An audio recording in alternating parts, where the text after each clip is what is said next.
screens, it's a plot to drop the IQ. Fighting amongst each other over rumors that don't like you. Prefer us trapped in melancholy with the wood ones of holly. Suggestions that obliterate to camouflage the folly. Attempt the mental robbery, executed sloppily. Hypocrisy, this mockery, and walk the talk with me. Put the hands up to touch the Akasha, cause you know deep down there's something bigger than your wallet. Sweet eternal balance of all that is good, true, and beautiful, friends. Welcome back to Rogue Soul, where tonight we're talking about the Mother of God. Really simple, just the Mother of God. And some symbolism of that, some special prayers and incantations, and just different mystical experiences with this energy. And the reason why this was my guidance to do for a show tonight is because I just found out it's Mother Mary's birthday.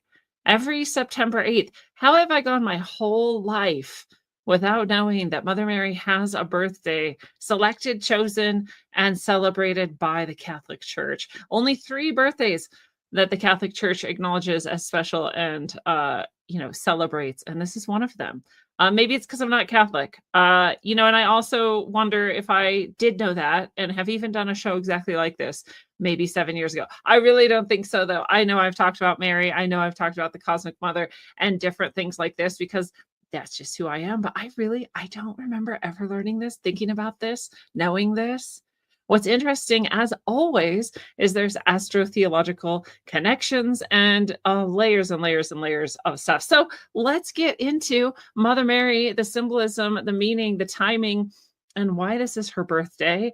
And before then, please do go to roguesoul.org. This is the hub for everything I do. There's so many places, so many projects, so many things. I'm a writer, I'm a spiritual healer, I'm a teacher, I do retreats, I do events, I do virtual events, I do courses that I teach people. There's so much. So it's all here on roguesoul.org. You can get the books. You can also get them Barnes & Noble, Audible, anywhere books are sold. But if you want them from me with an inscription, this is where you will grab them. You can book a ceremony with me if you want to go really deep in. You can do one-on-one virtual distance sessions with me on the schedule tab of the site. There's sound healing, there's tarot, there is all kinds of one-on-one services that you can tap into. One Day of Brightness is coming up. That's a group event, much more affordable, super powerful in conjunction with the fall equinox. This is going to be on September 27th this fall, and it is the last and final One Day of Brightness. I'm doing these for 5 years. So this is the last one, not the last event I'll do, not the last group event I'll do, not the last mass blessing I will do, just the last One Day of Brightness. So if you've loved One Day of Brightness, like so many of you have over these years, do come to the last one. It'll be so nice to do a big send off for this beautiful event that has brought so much to so many. All of it is here, though, on the site at roguesoul.org. You can also book the Lightning Oracle sessions. Those are also group sessions, very affordable. Every other Tuesday, you get a channeled message and answer to a question or just a message in general from your spiritual guides and allies through me.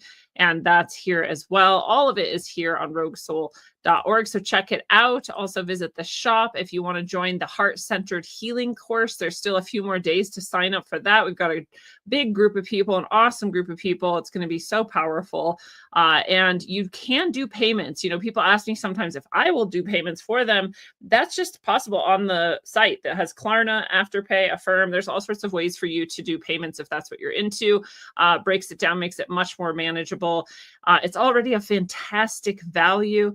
I know the price might look high, upon first inspection, but if you break down what you're actually getting from this, it's worth 5 times more than what it's being offered for. So Heart-Centered Healing starting this coming Sunday as well. All of it's on the site. Check it out at roguesoul.org. It's the place for everything I do. One more thing before we jump into it. I do also love to invite you to rogueways.substack.com. This is it's Substack's like the new version of blogs, but you get all your blogs in one place. You can get news journalists, you can get science writers, you can get activists, you can just get poetry, like all kinds of stuff here. You just sign up for what you like. It's mostly free, but it also often has this subscriber support network. So if you do want to support the people you love, you can, and you often get interesting additional content. So for me, it's the same. If you want to sign up for free, there's lots of free articles that I write, free things that I share. If you want to sign up at the paid level, I appreciate your support. It's a great way to support the show, to support me, so to support my mission in the world, which is to empower as many people as possible to be connected with their spiritual self. And so it's a great way to support all of that, but you also get the channeled source messages from the spiritual ancestors or ascended masters that channel through me from time to time. So that's all here as well at the paid level. Great place to support, great place to get fantastic, high level, beautiful messages and to know what's upcoming often. They're often warning you of future events or telling you what's going on actually in the world from a spiritual point of view. So pretty powerful stuff there at rogueways.substack.com. Great place to be in touch as well. So you know about things like the Heart-Centered Healing course and otherwise. That's all there. Check it out. And thank you to those of you who already have. And so we'll start here. Again, and I know a lot of you just like hate Trump, and I'm just very neutral on him.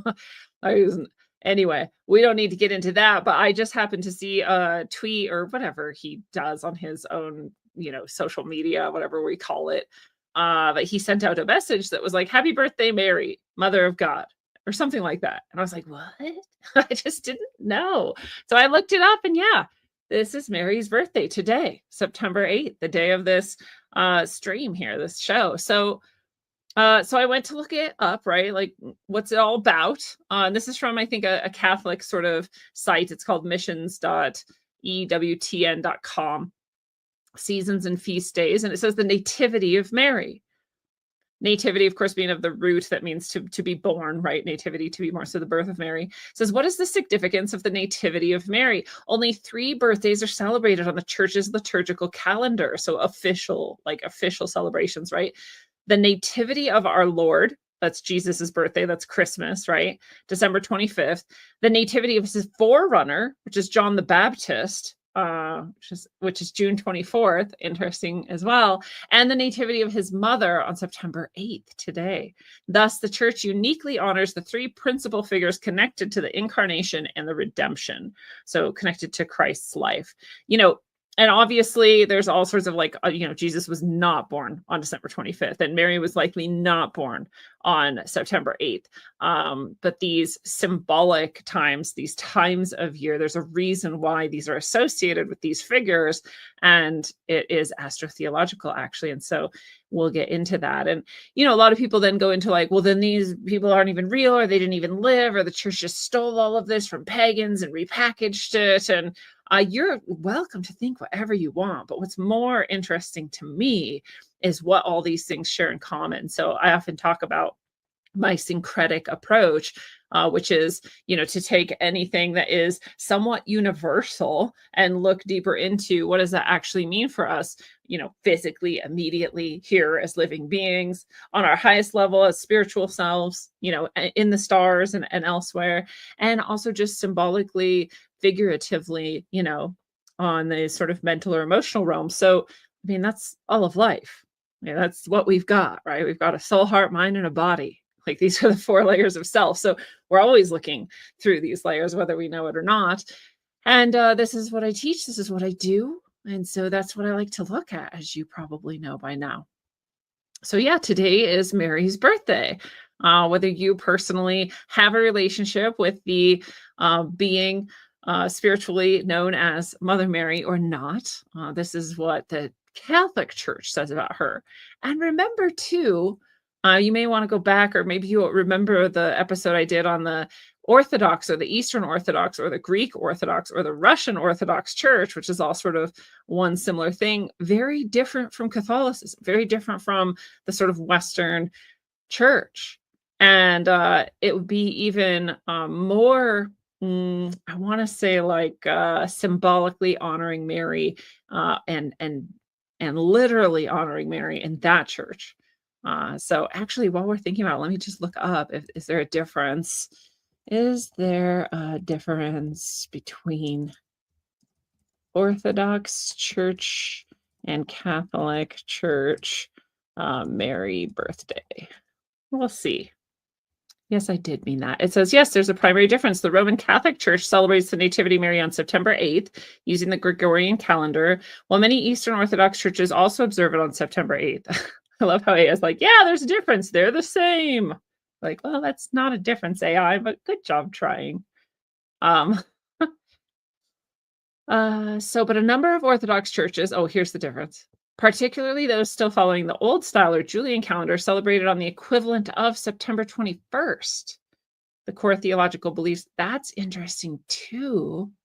I'm just going to move this over so we remember it before we get into something else. So we'll come back to that. Mark that in your mind. But we'll go back to the Catholic Church's view of Mary's birth. And they talk about what is the significance of the Nativity of Mary. It says Mary's birth lies at the confluence of the two testaments, Old and New Testament, right? Bringing to an end the stage of expectation and the promises, and the inaugurating the era of grace and salvation of Jesus Christ. So the Old Testament is like all leading up to the birth of Jesus. And then there's the New Testament, which is Jesus's life and whatever. And then, Mary's the point in between them. So that's why it is important and celebrated. The birth of Mary, it says, is ordained in particular toward her mission as mother of Savior. Her existence is indissolubly. I've never said this word in my life. But it can't be dissolved. It can't be dissolved. Her existence can't be dissolved. Connected with that of Christ. It partakes of a unique plan of predestination and grace. God's mysterious plan regarding the incarnation of the Word embraces also the Virgin who is his mother. It's so crazy. The more you understand, again, from a syncretic point of view, like the esoteric or supposedly occult, views of things in the universe, and then you read stuff like this, and you just see the encoding, right? And does the Catholic Church know what they're encoding, or are they oblivious? They probably know. I mean, they worked real hard to encapsulate this all and put it in a controllable box. So probably they know, at least at the highest levels. But to say the incarnation of the Word even is such a fascinating way to encode the coming of Christ consciousness into physical form on earth. Again, whatever you think is or isn't historically possible, that is the repeated sort of way of describing the highest level of ascended master that comes into human form is the Word incarnate. So even the Catholic Church says that here, right? The incarnation of the Word, that is Jesus, that is Jesus being born as the incarnation of the Word. It's the Word of God, and they have a very specific view of what God is. But in most traditions, if not all traditions, there is some equivalent to this Word being spoken and God coming into form. I'm not just talking about, the creation of the physical universe or the creation of you. It's also similar in every single thing that exists, but very specifically as the coming of a Christ consciousness into form for the sake of raising the consciousness of humanity.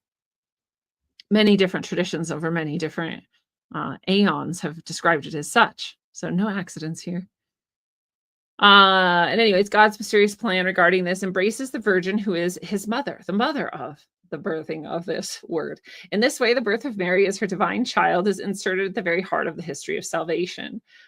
It says, although their story is not in sacred scripture, according to a pious tradition, Saints Anne and Joachim had been infertile throughout their married lives. Then, like Sarah in Genesis and Elizabeth in Luke, Saint Anne conceived in her old age. And this child was the Blessed Virgin Mary. You may remember, too, as I'm just being reminded of I Pet Goat, one of the most sort of iconic, esoteric, or occulted videos ever created. And in the early days of the internet, it went viral, but was never acknowledged as such. It had like too much power, really. If you've never seen I Pet Goat, by God, go watch it like 10 times in a row. There's a moment in it, all of it's prophetic and all of it's beautiful, but there's a moment in it where an old crone is sort of hit with the light of Christ and she bleeds again. She's been in menopause, I'm sure, for decades at this point. And then this hits her and she bleeds again. So this is a recurring theme also in a lot of esoteric and occult traditions is the crone being brought back to the point of fertility by this light, by this word incarnate, and giving birth to something profound. So it says Mary's parents, the mother and father of Mother Mary, had never conceived a child, been infertile her whole life, and then in her old age, meaning most likely after menopause, became fertile and gave birth to Mary. So while Mary isn't this immaculate conception, she's not a virgin birth, she's still a miraculous birth. So it's really interesting too, right? To compare this, Mary being born, Jesus being born, similarities and differences between them. So Mary's birthday, it says, is September 8th. The feast day is exactly 9 months after the solemnity of the Immaculate Conception on December 8th. And so December 8th is the solemnity of the Immaculate Conception, and 9 months later is September 8th. And so that's why they say they celebrate this day. I think there might be an actual different reason, a more occulted or esoteric reason, but we'll get to that. The dating serves a liturgical purpose in recalling the mysteries associated with Mary. So they even admit this isn't like we know the date. It's just we picked this date to honor it because it makes sense to us to put it here for various reasons. They'll never admit the astrotheological, occulted, esoteric, or repeating throughout history reasons for that, but there are, and we'll get to those. It says, why is it important? It's obvious. It's Mother Mary. I don't know if anyone really needs to understand that more deeply. And it says, how do you celebrate the nativity of Mary? The faithful can celebrate the birthday of the Blessed Mother and honor her in many ways. Since Mary always appoints us to her Son, we can attend Mass that day. We can read scripture concerning her role in salvation, such as the Annunciation, the Visitation, or the wedding feast at Cana. And we can pray the Most Holy Rosary. And I don't know if everybody knows that that's what a rosary is for, but way back 6 years ago or so, I did a show on the number 108, and it was, I'm sure, a middle path episode. Maybe it was only 3 years ago or so then, but we talked about the number 108. And 108 is also represented on prayer beads and rosaries, and you're supposed to pray 108 times. Each bead is a prayer, and so you hold the bead and pray, and then when you're done, you go to the next bead and pray. It's a way of keeping track of how many prayers you've done. 108 is another repeating esoteric occult number with profound meaning that is laced all throughout time and space in all of our major traditions. So you can pray the rosary, right? Do 108 prayers to Mary on her birthday. And it says the faithful could have a birthday cake or a small party honoring Mary. It was cool. So I think we've covered the rest of this pretty well. And yeah, her parents are saints, and okay. So that's the Catholic Church's take on Mary and her birthday and why it's on September 8th. So happy birthday to Mary. And what's interesting is it's also Virgo season right now, and it's smack dab in the middle. This is like the midpoint of Virgo season in the traditional tropical zodiac, which is the one that most all of us here in the West know and have, known our whole lives if we've understood anything about astrology in our lives. And so it's also would be the one that was used at the time of the Catholic Church's creation, and it's the one that was used prior to that. So, in traditional astrology, we're right in the middle of Virgo, and the Virgo is the Virgin. That is what this sign is. And so astrotheologically, it is literally Mary in the sky. There's Mary up there. There's her constellation called Virgo, meaning the Virgin. The Virgin as mother is also sacred, also repeated in all esoteric, all occulted, all traditions, all throughout time and space in this world. Not an accident. It's in the sky. It's also present in our body. If you ever wanted to read the Word made flesh, you'll understand how as above, so below is literally physically represented here. And I've done shows on that before too. And so Mary's in our body. In fact, let's look at where is Virgo. Oh, I already know it has to have something to do with the womb, but let's see. Where is Virgo in the body? The whole body is, what's the abdomen and digestive system? Abdomen, digestive system, intestines, and spleen. Okay, yeah, I think Scorpio is actually the womb. which makes sense too if you understand enough about symbolism, astrotheology, and the like. So we also have Mary in our body, representing our body via Virgo and the like. So that's Virgo. We're right here in the middle of it. Virgo is again the Virgin. It's funny, it's just, we call it the Immaculate Conception, and we also use immaculate to mean, perfectly organized, perfectly done, perfectly executed, perfectly presented, perfectly cleaned, perfectly organized, all of these things. So immaculate is also the energy of Virgo. If you've ever looked into astrology and Virgo is the sort of detail-oriented routine, like let's get it together. Right, let's really get down into the details, practical, organized, down to earth. So the Virgin being immaculate and Virgo energy being immaculate is pretty interesting to me. And that's the season we're in. Anyone born now is in Virgo. This is the, again, tropical astrology, Virgo time. And Mother Mary's birthday just happens to be right in the middle of it. It goes from August 22nd to September 22nd, it says each year. So about a month, right? Like most signs in the tropical version, they're all split up pretty equally. And if you went to the middle point, it'd be September 8th. So like the most Virgo you can get is Mother Mary's birthday. Again, does the Catholic Church know this? Yeah, probably, but they are not by any means advertising it. Originally, they knew it. They are sort of covering over it and moving past that. In fact, I believe in the Catholic tradition, if you were into astrology, you'd probably be considered sort of like devil, Satan worshiping, or like witchy, or just something inappropriate and evil, right? I don't know how hardcore that's held to now. The Catholic Church has sort of come far from its roots, but that would be the default, right?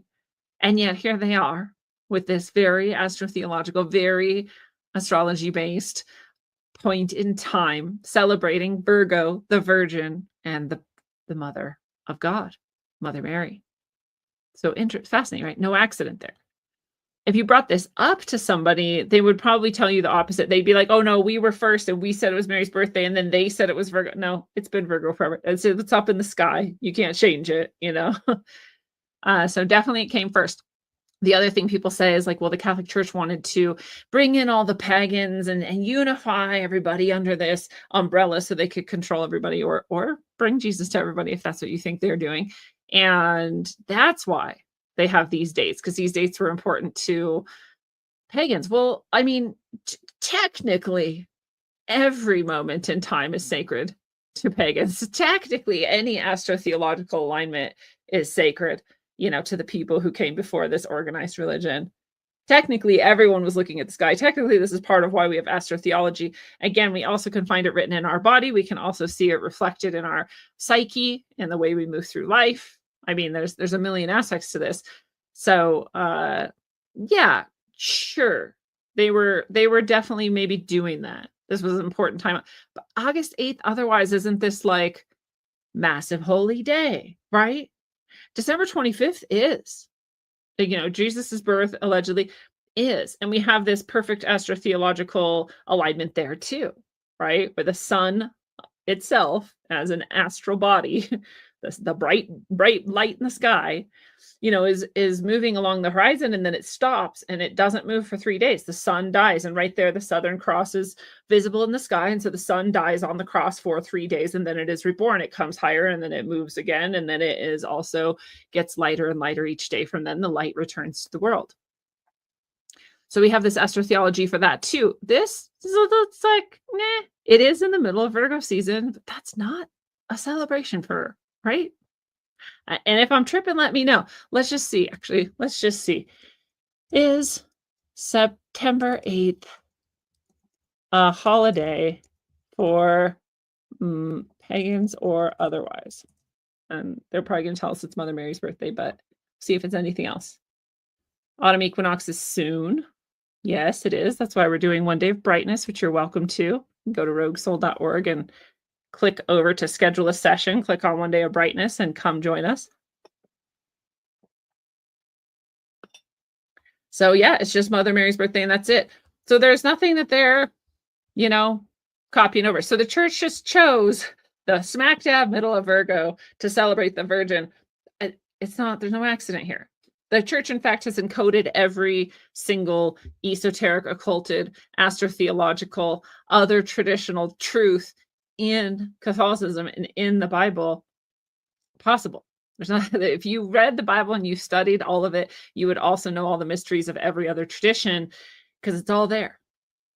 And this is why I talk about syncretism being the most, I think, effective way to go about understanding ourselves, this world, and our role in it. It's written in the stars, it's written in our body, it's written in literally every tradition's text.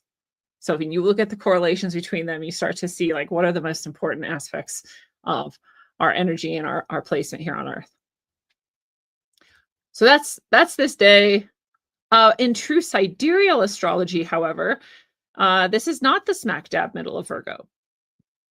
In true sidereal astrology, it's actually September 15th through November 3rd that is Virgo. So close, but not the same. True sidereal astrology doesn't go after how the sky looked thousands of years ago. It goes off of what the sky looks like right now.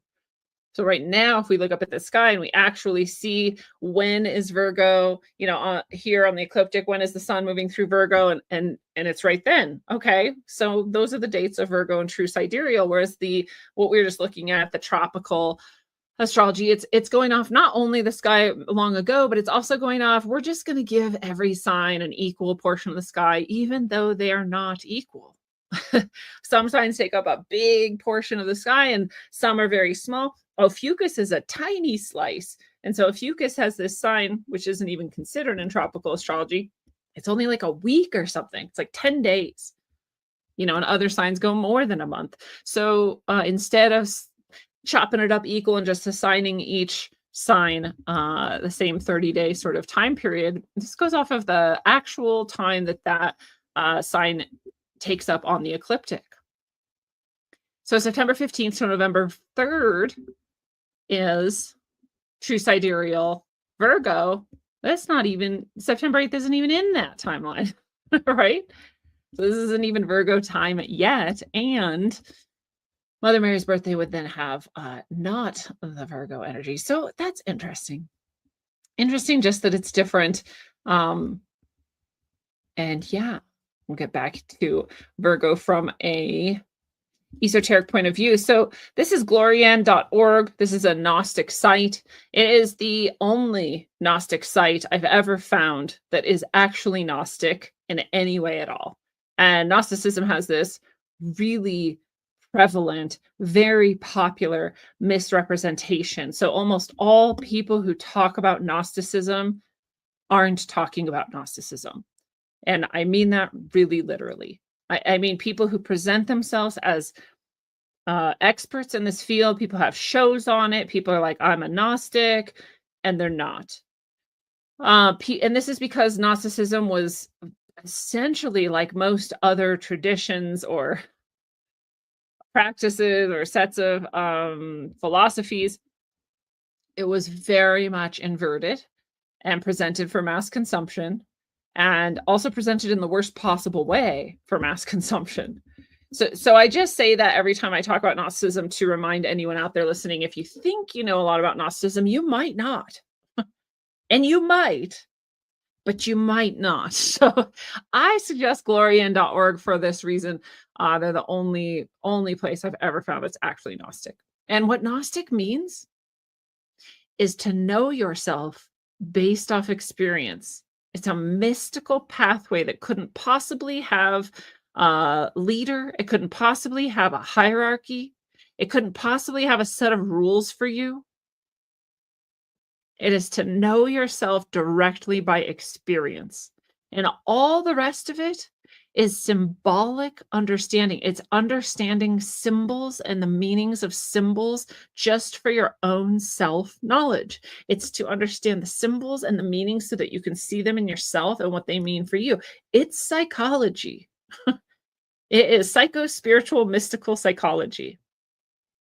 So the people who are practicing Gnosticism and they're like talking about Yaldabaoth and all these like the demons who run the earth and like, raw. I mean, they're like pretty far from the mark.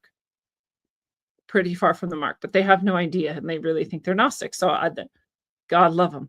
I was also ignorant to many things once, so as you were, as all people are. But to know yourself according to your experience of yourself, and to use these symbols, astrotheology and otherwise Catholicism, and otherwise to use these sort of traditions, these practices, these symbols to understand yourself. That's the whole point of life.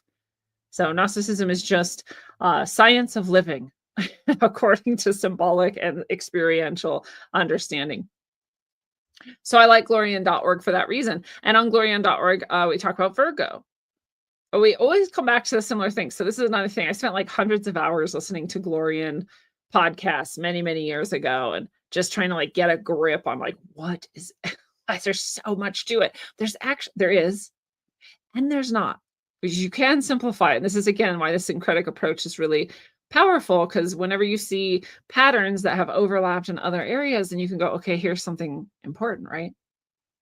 And so it talks about in chapter 6, which is, this is a chapter of a book, Practical Astrology, by one of their guys that, again, I say there's no leader, so I'm not like a massive fan of this guy, but it's someone who wrote a lot of books that they love, and it's Samael Ayan Weor. And so Practical Astrology, chapter 6, they talk about Virgo.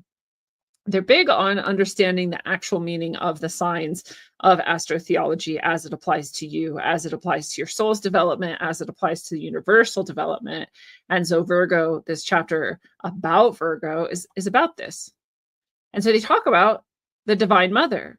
And here they also give a title, Prakriti.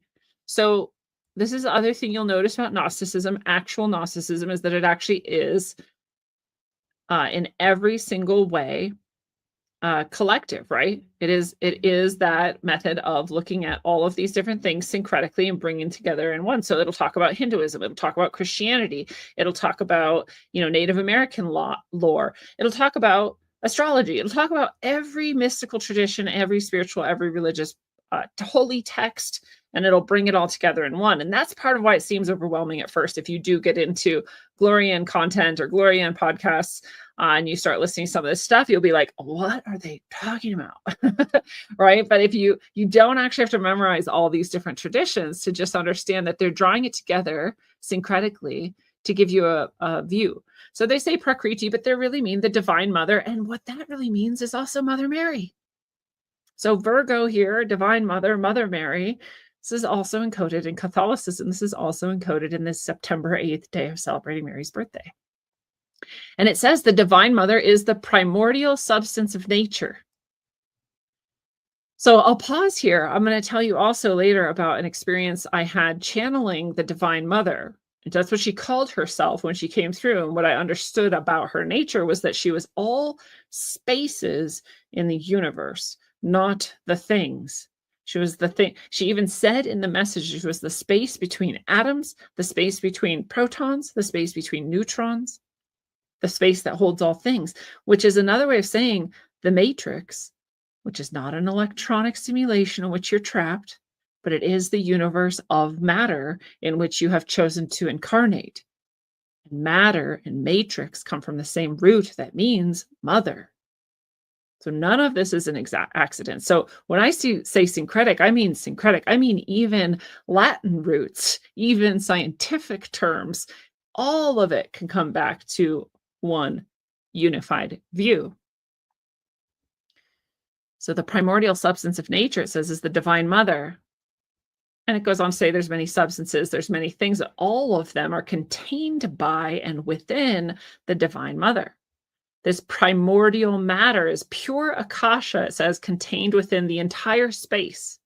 They really literally mean the entire universe. So this Virgo chapter and what they're talking about just so happens to correspond with my gnosis of experiencing the Divine Mother coming through me and telling me things, telling other people things through me. So I don't read this and say, this is the absolute truth. I read this and go, that's interesting, unless I've had this experience, which I personally so happen to have had, that says, yeah, that is actually what the Divine Mother is. That is the Divine Mother. I know that. I know it. I have gnosis of it because I experienced it. You might also have various levels of gnosis as we talk about this energy today in this show. You might be remembering things or recalling things and reminding yourself of your own gnosis. And it's really the only way to know. You should never just listen to me and believe me. You should never just listen to glorian.org and believe them, right? You should believe your own experience, especially that experience that is the truest of experiences, which is beyond fear and beyond doubt and beyond anger and beyond greed and beyond clutching and beyond attachment. And that truth is the one you should be open to. But it goes on to describe this, and in many different ways it describes it. It talks about the Bhagavad Gita, which is ancient Indian or Hindu text, sacred text that predicted every single thing about our modern age as the Kali Yuga and all of this. It talks about how it describes the Divine Mother as the womb of all, the mother of all, in many ways. It also talks about every master of the White Lodge has his own particular Divine Mother or his Prakriti. So this is interesting too. Master of the White Lodge. The White Lodge is a way of conceiving of, if there was like the group of all the good guys on the spiritual level, that's the White Lodge. There's a Red Lodge and a Black Lodge. And there really are those three. And this goes back to the first Middle Path episode I ever did, in which I talked about the colors red, white, and blue. Red, white, and black is another way of looking at that. These are very sacred colors. It's not an accident that most flags in the world are red, white, and blue. And that's a whole thing. So the White Lodge has masters that incarnate on earth, and every single one of them has a Divine Mother that is honored in the tradition. So, Jesus's story is repeated over and over and over again in every tradition. And for some reason, this makes some people think like this is a fake story then. And it's like, well, then which story is real? And then people think, oh no, it's literally just in the stars and it's just us telling ourselves about the year as we move through the year. Sure, you can think that too. Or you can realize that things happen in patterns and they repeat over and over again for a reason, because each time we're giving everyone an opportunity to ascend a little bit higher and reclaim souls back to the ultimate state. But you're welcome to think whatever you want, but they all have it. So Krishna has a Divine Mother and she's honored, right? Jesus does, Buddha does, Jupiter does, Zeus does, Apollo does, Quetzalcoatl does, Lao Tzu does. They all have a Divine Mother that is honored in their tradition, and it all follows the same pattern. So it's interesting. It also says every person in becoming their own master has to completely offer themselves to their Divine Mother, which is really to say you have to offer yourself to Source, which is all. It's the space between all things. It's the stuff that existed before the material things. It's the stuff that contains all material things. It came first, right? You have to offer yourself to Source to become enlightened, to become a master. Now, you listening to this don't have to do anything.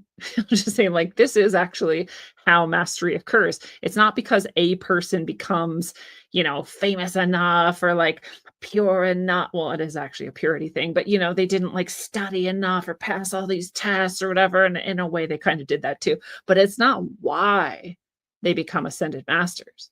Why they become ascended masters is because they completely dissolve themselves enough to allow something higher to come through and incarnate on earth. And sometimes we call that force the Word. So the Word comes through and incarnates through channels that are pure enough and able to, therefore, be God incarnate, which is a much more masculine form of energy. The mother energy is all that is, contains all that is the womb for all that is. But the action or the form, that which actually takes form, that's the masculine side of things, right? So all of these ascended masters are men. And it's not because men are superior, have a penis or whatever. It is symbolically indicating the energy as it is expressed in matter when this occurs, when an ascended master comes about. So there's lots more in this. They also talk about the Kundalini, because they always have to talk about the Kundalini, because the Kundalini is actually your source spiritual channel within you. It's your central channel of energy. And as you open it and clear it and purify it, this is the snake rising up your channel until it reaches Source, and then Source can come through. And, this is the whole thing. So syncretically, we see that repeated over and over and over and over and over and over again. And so they have to talk about that. So you can come read this whole chapter if you want about Virgo and how the Divine Mother comes through and births this energy of ascension in people when their channel is pure. That's Virgo energy. That's the Virgin. That's the Divine Mother. Here also on Glorian, they break down on this page everyday prayers, so the different prayers that we have, which are all really fascinating. There's all sorts of people who break down the esoteric and occult meanings of all of these prayers.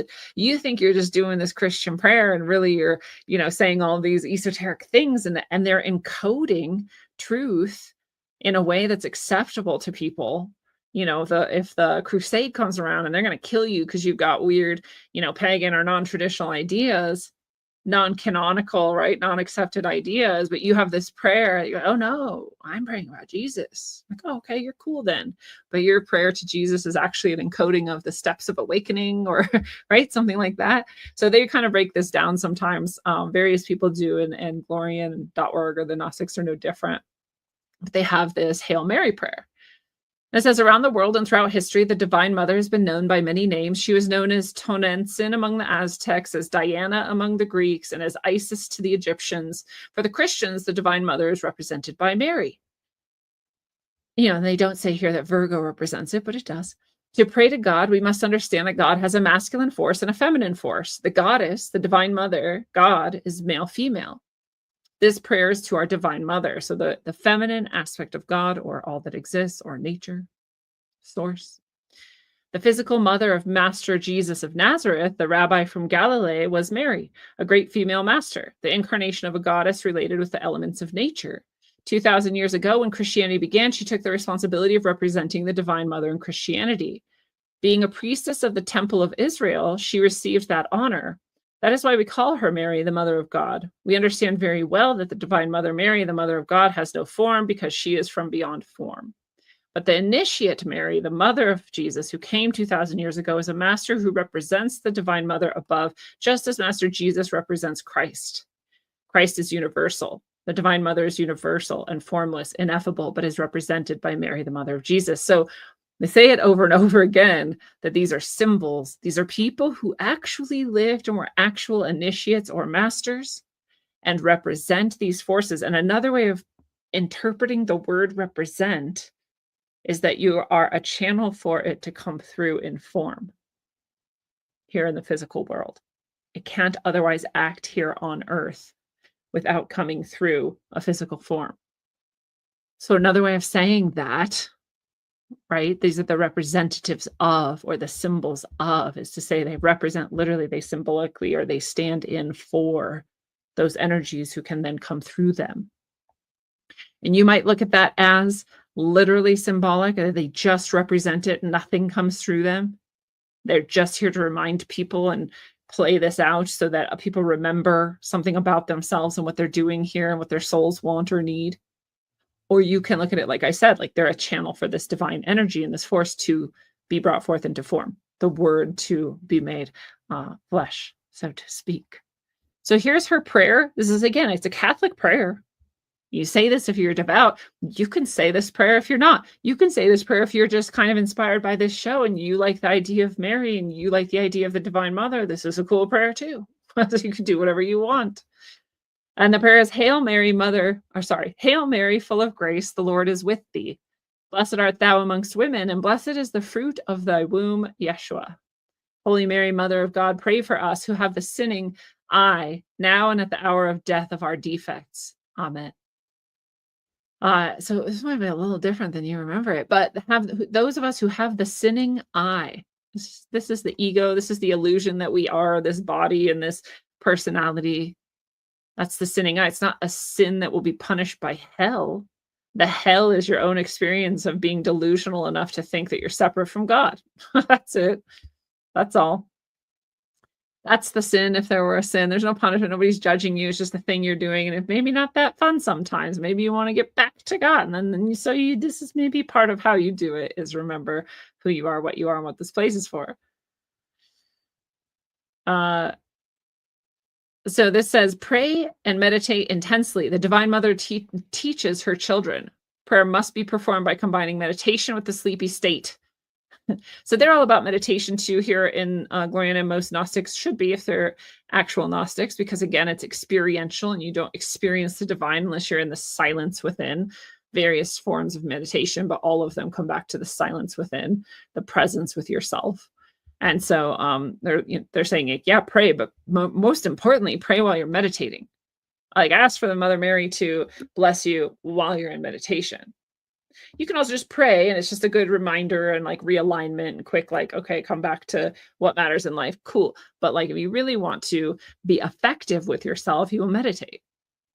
And you can use this prayer while you're meditating. It says, then as in a vision of a dream, illumination emerges. The Divine Mother comes to the devotee in order to instruct them in the great mysteries. And that is the space of all things, the womb that is the matrix, that is the universe, where all matter is made flesh, so to speak, where the word is made flesh. Then that is what all devotees need to become in alignment with in order to realize themselves truly and without that ego, as we talked about. Ego being the form that is fallen and the attachment side of that self.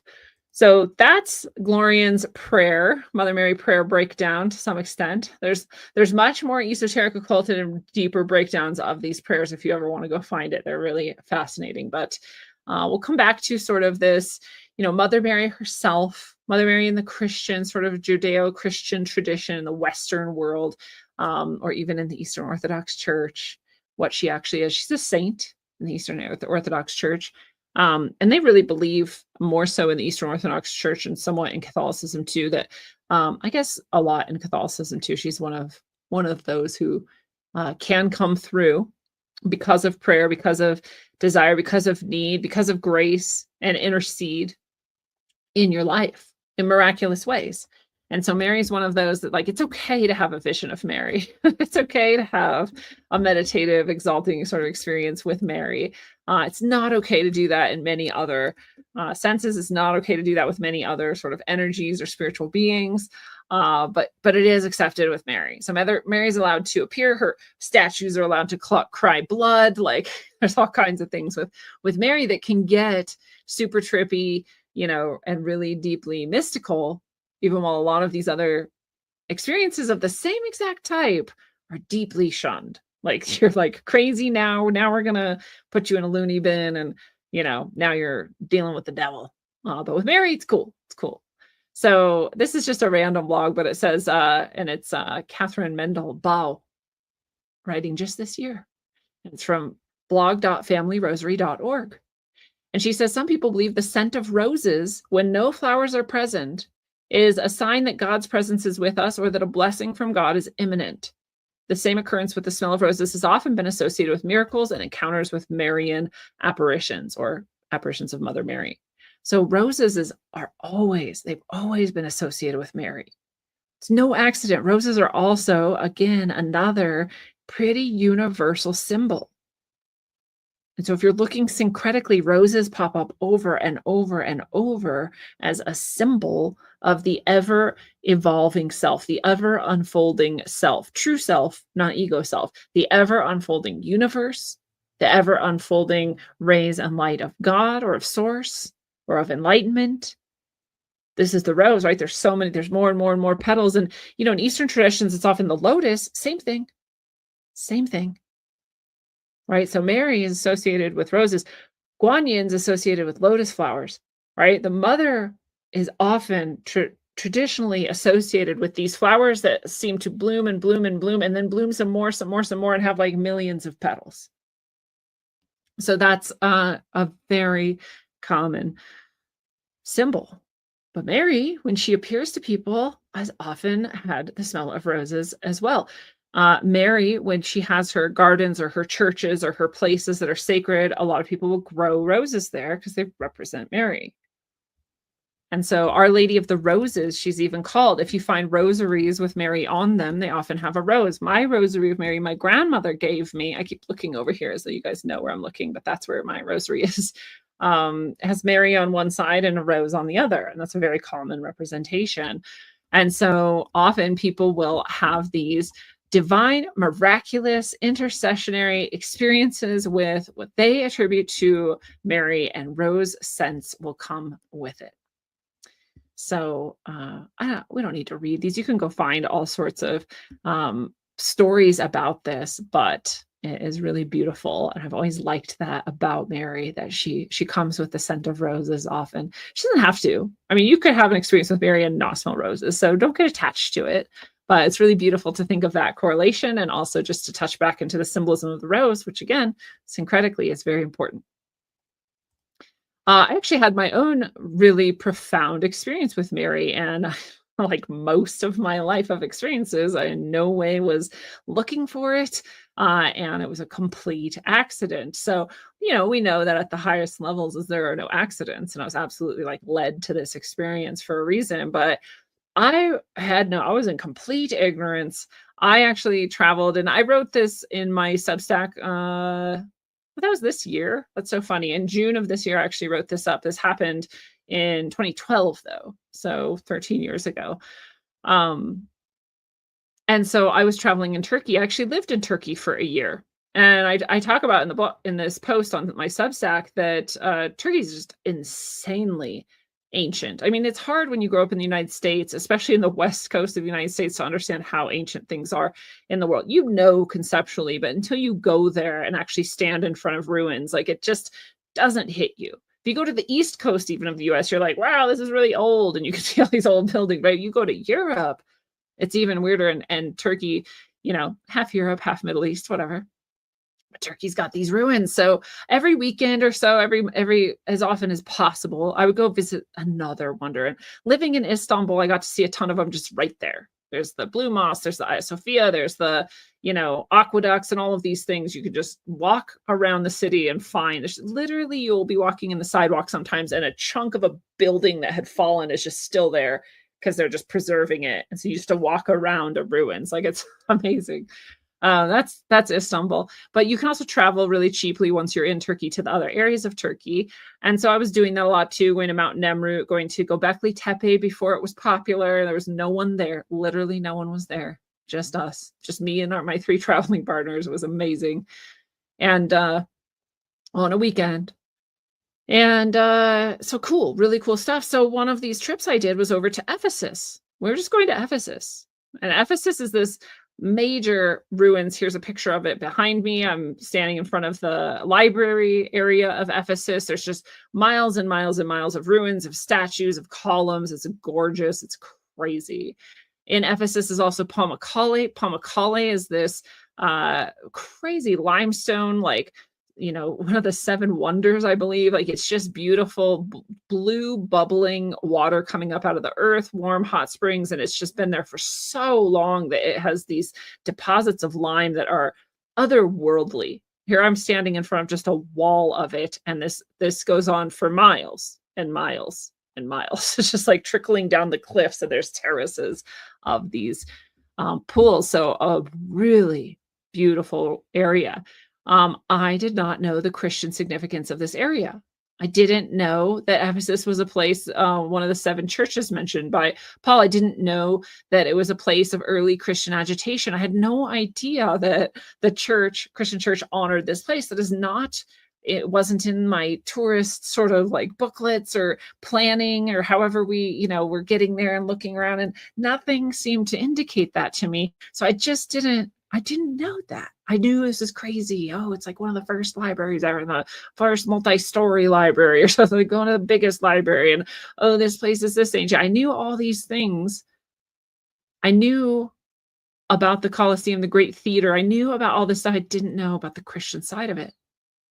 So Pamukkale, Ephesus, super cool. We spent whole days there just wandering. It's just beautiful. I just can't believe how lucky I was to be able to live in Turkey and get to experience all of this. But I had no idea. So we were driving around. We had a couple extra days. We'd already explored everything. And we were like, let's just like drive around and see what, people outside the tourist areas, what their life is like, maybe go to some markets. And that's a fun thing to do when you're anywhere, is get into like the real areas, right? So we had rented a car. We were just sort of driving around, and literally by accident, we see a sign that says Mary's house. And we're like, Mary's house? Mary who? Mary what? So we're like doing our best to sort of like try to look it up in our guidebook or whatever. And it was like, yeah, Mary, Christian Mary. And we're like, oh, Mary of Christendom?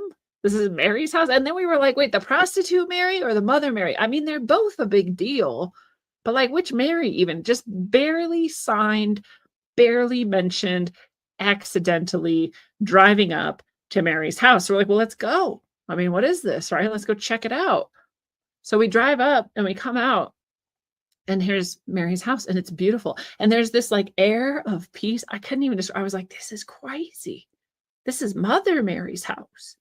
And it's like one of the most peaceful vibes. Again, I'm a sensitive person. I'm a spiritual person. I have all kinds of experiences and interacting with various levels of consciousness and beings and all sorts. I just was like overwhelmed by the peace here. And I did not know that specifically Mother Mary is definitely connected to literally peace. So, right, this is again experientially, gnostically, in gnosis. I know this now. You could tell me Mary's about peace, but I'm like, oh, I know because I experienced her love and her energy here immediately upon getting to this place, which is this beautiful grotto in this beautiful, verdant, lush areas fed by a sacred spring. There's always sacred springs in these areas, by the way. It's always true. It's vines and flowers and beauty. But I also heard this music. I heard singing. And I was like, oh my God, are we at Mother Mary's house? And there's like a choir here singing. This is so cool.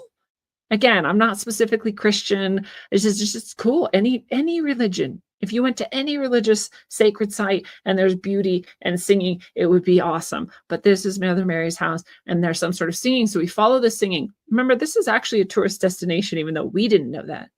There are a lot of people there. And unlike every other place, Ephesus and Pamukkale and these places we had been, this is like subdued and quiet for some reason. So I'm like wondering, why is this so quiet and what's the singing? Maybe it's a performance, right? So we're following the sound. We start to see crowds. We start to get closer. And I realize there are nuns in blue and white habits, light blue and white habits, and they're providing communion. And I was like, oh my God, I haven't had communion in decades, right? I haven't had communion probably since I was like, I don't even know. When I was young, we sometimes went to a Lutheran church. So I had had communion a handful of times and I loved it. I love the rituals and rites and, the sacred space and energy and intention of things like that. Again, whatever religion, but in this case, it was Christian.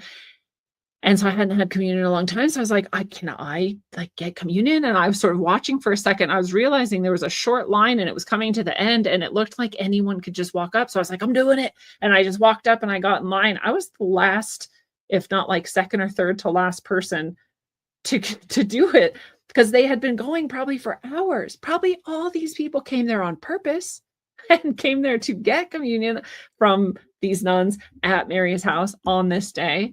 Again, Turkey's a secular nation, but it is very much Muslim. In fact, it's technically secular, meaning it doesn't have a state religion. But when you're born and on any IDs, your religion is put as a Muslim.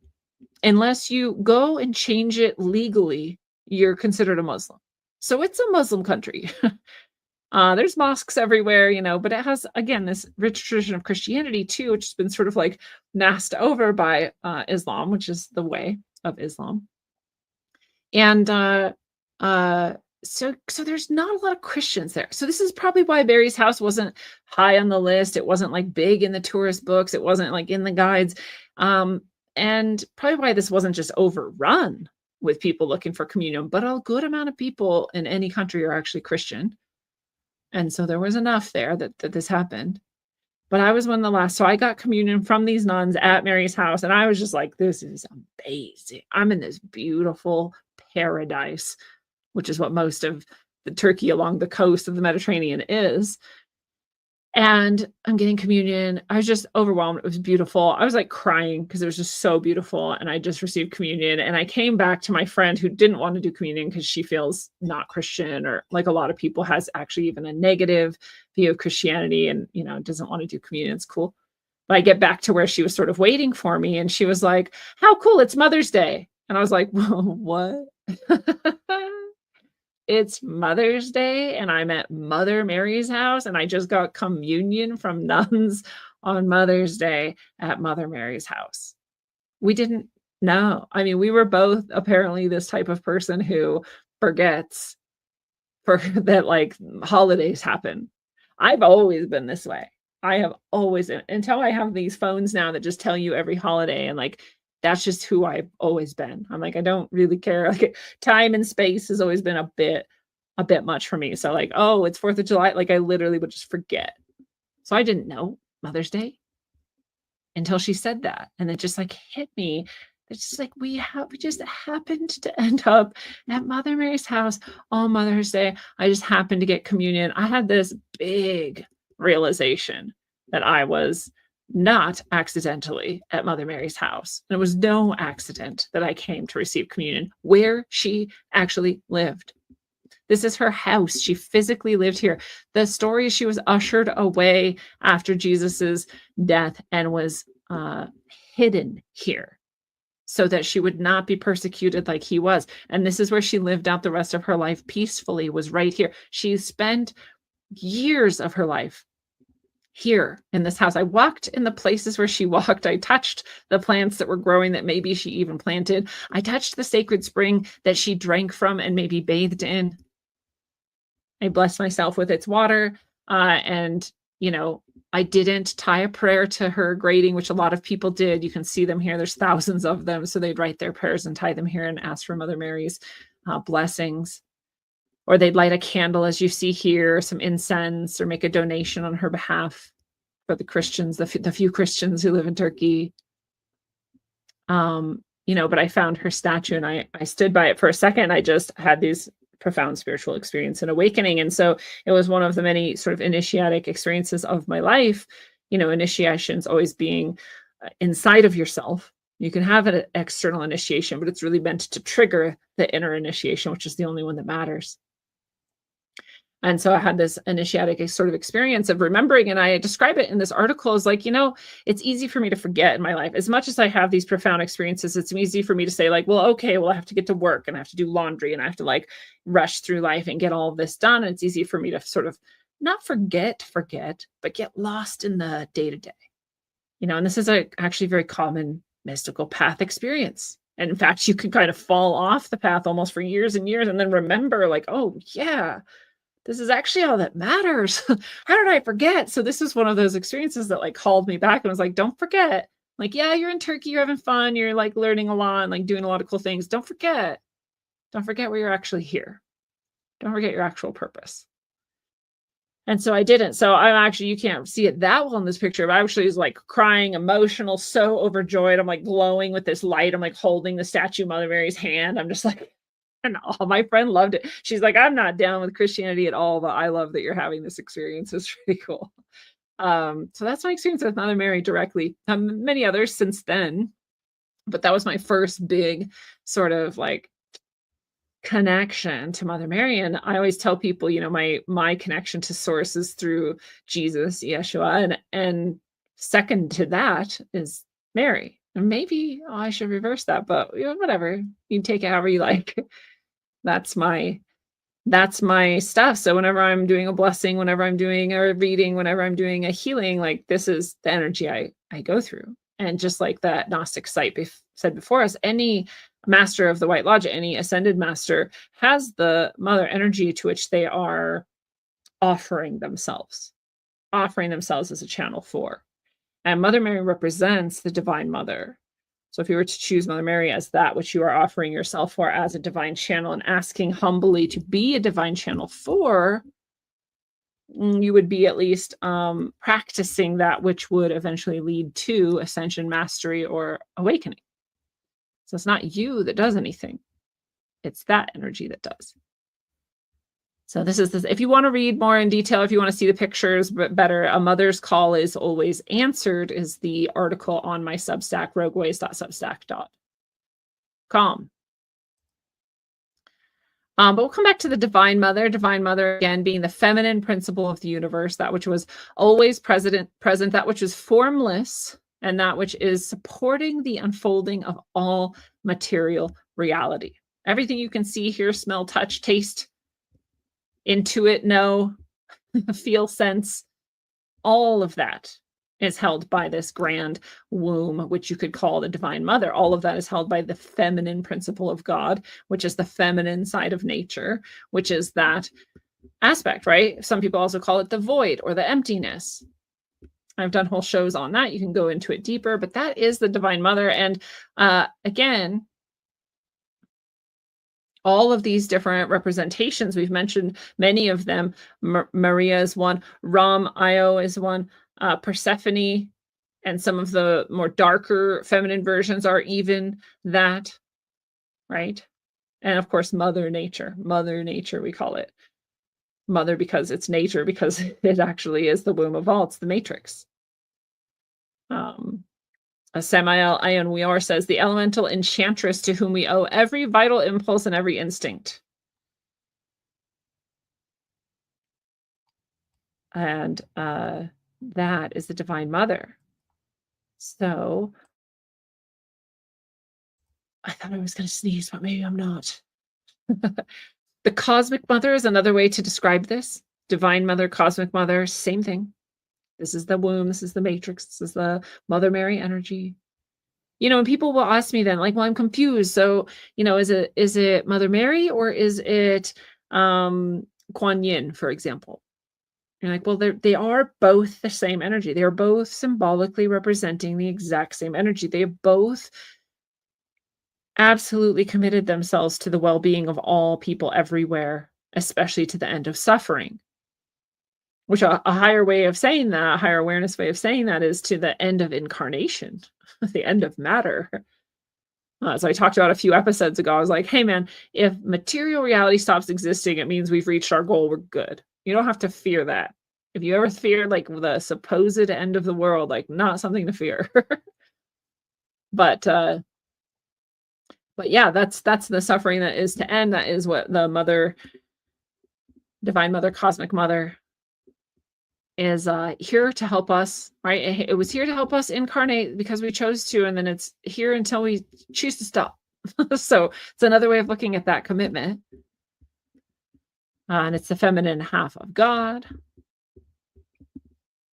And so you can read more about her too. Again, in many ways, you can look into this symbolically. You can look into the spiral energy that is the manifestation from the cosmic womb. You can look at all sort of levels of this, but that is the Cosmic Mother. And like I said, I was recently had done the Blazing Brightness Retreat, in which a group of individuals and myself met in Crestone, Colorado for an in-person physical retreat.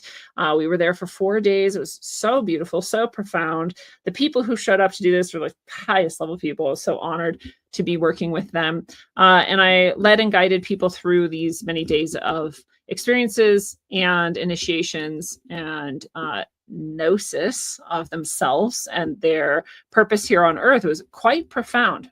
It was quite amazing. It was beyond what I even expected and was told to expect. So really, really beautiful. And, I do, when I'm blessing or when I'm channeling your spirit guides, like I am a channel for these blessing energies, for these messages to come through, for this healing to come through. And from time to time, a high level being will choose to speak through me using my voice and my vocal cords. And so I will be literally channeling. That's the deepest channel I have access to so far. And so all of it's a channel and it's just gradations of it, right? So sometimes I'm just telling you, oh, this is what they're saying. This is what they're showing me. This is what's happening. And other times I will be told that they're about to come through. And so I'll say, this is a message from, and then they will start speaking in first person. I often don't remember most of that. I have to be sort of told afterwards what happened. And that's just the way I tend to experience that.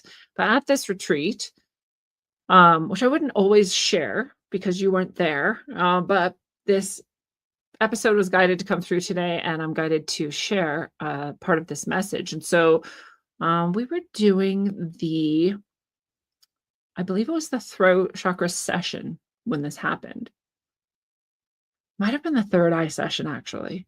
So it was a higher level chakra session. And those sessions involved healing, purifying practices, blessings, and all sorts of really profound stuff to help everybody there literally transform that energetic center in themselves.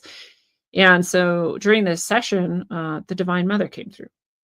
She announced herself as the Divine Mother, the Cosmic Mother, and she came through. And what she said was that she was the space between all things, that which preceded all things. And again, what you would consider the space between quarks, even, right? If you look at an atom, by the way, it's 99.999% empty space. If you look at space, it's 99.999% empty space. Even what we call physical material reality is nothing. It's nothing. So this energy that came through and channeled through me was everything. It was everything. And she talked about the cosmic level. She talked about how all of us are here to remember that highest cosmic level. She talked about how all of us are here to remember that this isn't us. This physical body isn't us, and that all of physical reality is in fact manifested through her. But she also came to remind us that no, and the way she said it, I believe, was literally that you have threaded the needle, which is an interesting way to say things. And the energy that I felt from that was that we had literally come through barely through the one timeline that we could possibly come through, in which everything will be brought to quite the perfect conclusion eventually. And I believe in the Bible that's described as getting a camel through the eye of a needle. So, interesting message to bring through. And here we are. And I've told you this all along. I was told through an ascended master, a spiritual ancestor who came through a physical body and told me that these were the end times, essentially, starting in 2020 and coming to a head of cosmic ascension in 2033. That if you're here listening to me talk about that, if you're here listening to me talk about this cosmic mother coming through and channeling through me, that you're here on the highest timeline as well. So I hope that gives you some trust in your faith. Your mother came through to tell you that, your cosmic mother, the mother of all things. And I am grateful that I get to help other people step into that themselves too. Right? I can channel all I want. I can give you blessings. I can give you your readings. I can give you your messages from your spirit guides and allies. But really, the height of this is when you are able to go within and connect with your highest self, your highest purpose, your connection to how you perceive ascended masters, the spiritual ancestors, or these divine energies and aspects of consciousness as they are. For you to do that is really the mission and the goal. I can do this all I want, but what is the purpose if you haven't then realized that you want to do it in yourself? So as Jesus said, follow him, right? He did this. Follow him. Just do it too. That's what he wanted. It's what I wanted. It's what any real, true healer or spiritual teacher wants, is for you to do it yourself. So one way that I can help you do that is through the Heart-Centered Healer course. This is coming up this Sunday. September 14th is when we start. And so you can join this class. It's a 6-week class every Sunday from 7 to 9 p.m. Eastern. We will meet. If you can't make those times, it is recorded for you to be able to still attend virtually and get all the content and everything. You'll have time to ask questions. Even if you didn't attend live, you can always connect with me and I can always talk with you about anything that sort of came up for you. We're also going to do workshops where you directly practice your healing skills. This is energy healing, spiritual healing skills that you will be taught in this class.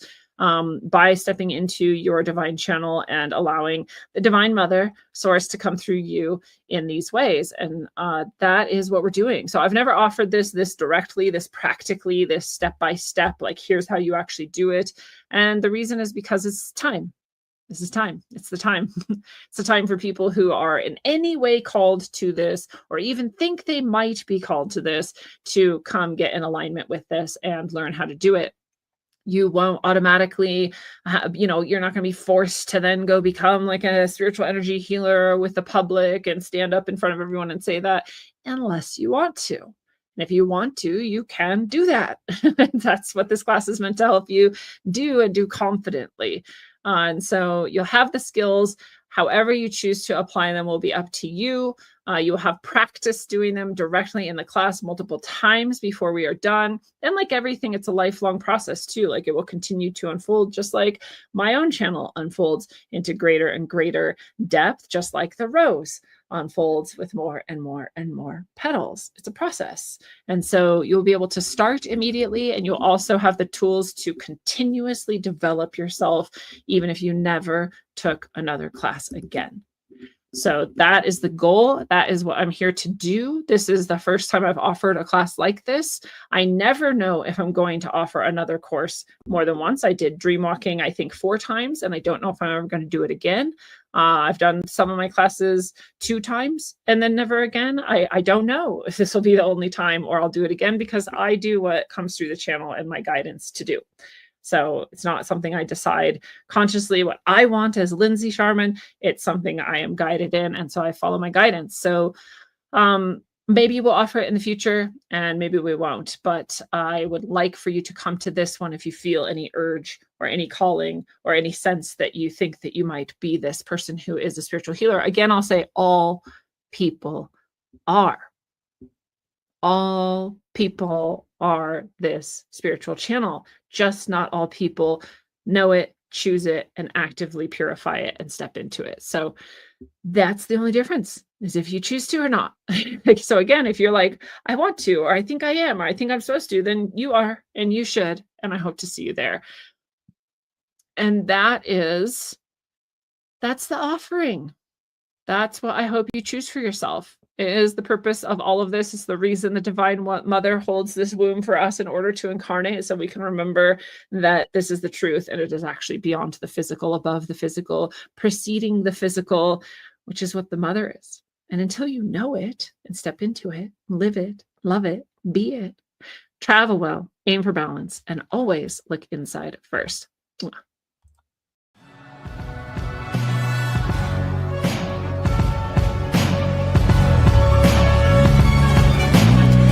To them screens, it's a plot to drop the IQ.